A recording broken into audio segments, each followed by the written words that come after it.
शिव अर्थात जो कल्याणमय है, कृपामय है, करुणामय है, मंगलकारी है, अमंगल का हरण करने वाले हैं, ऐसे हैं भगवान शंकर जो आशुतोष हैं।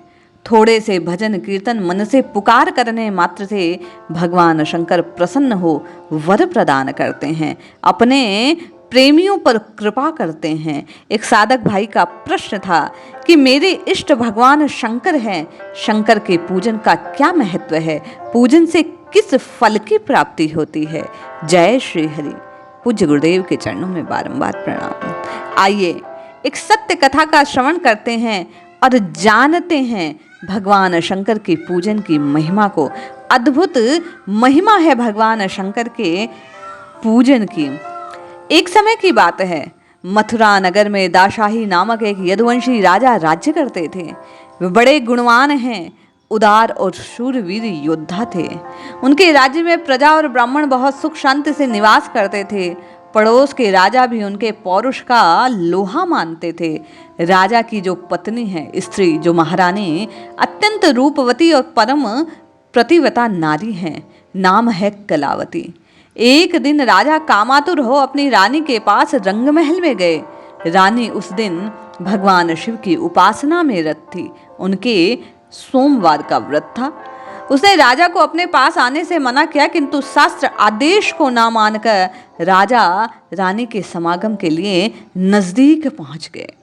परंतु राजा ने न मानकर जैसे ही अपनी रानी का आलिंगन करना चाहा, रानी के समीप पहुंचते ही उनको अपने शरीर में एक दाह, एक ताप, एक जलन का अनुभव हुआ। वे चकित हो गए कि ऐसा क्या ताप, ऐसी क्या अग्नि। रानी ने उत्तर दिया, महाराज, मैंने शिव मंत्र की दीक्षा ली है, उसी के जप की यह महिमा है। भगवान शंकर के वश से मुझे कोई च्युत नहीं कर सकता। आप चाहें तो गर्ग मुनि से इस मंत्र की दीक्षा ले अपने को निष्पाप और सुरक्षित बना सकते हैं। अपनी पत्नी कलावती के मुख से राजा ने जब भगवान शंकर के मंत्र की, भगवान शंकर के नाम की, भगवान शंकर के पूजन की ऐसी महिमा सुनी तो उनके भीतर भी मुनि के दर्शन और नाम दान की जो बात थी वो बैठ गई।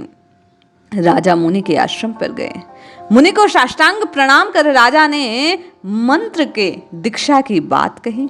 मुनि ने राजा को यमुना में स्नान करवाया, शिव की षोडशों उपचार पूजन करवाया। तत्पश्चात राजा ने मुनि का दिव्य रत्नों से अभिषेक किया।